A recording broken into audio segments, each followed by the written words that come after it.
বছর কয়েক হলো বাথরুমে বেড়েছে বড় আয়নার ব্যবহার।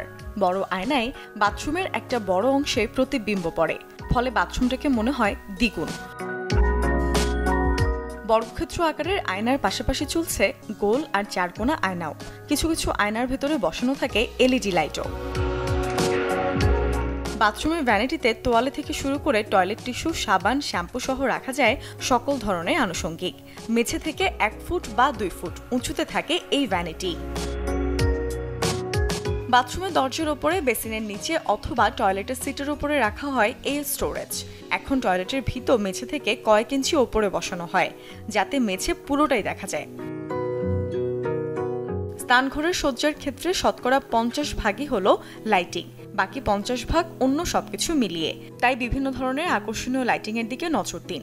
স্পটলাইটের আবহে বাথরুমে আলো ছায়ার খেলা চলে, যা দেয় ভিন্ন রকমের আমেজ।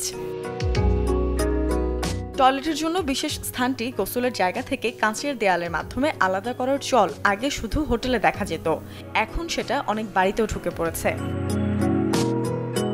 আর এতে করে আপনার শুকনো অংশটা ভিজবে না। এছাড়া অনেকেই টয়লেট আর গোসলের অংশটি আলাদা থাকাটাই সমীচীন বলে মনে করেন।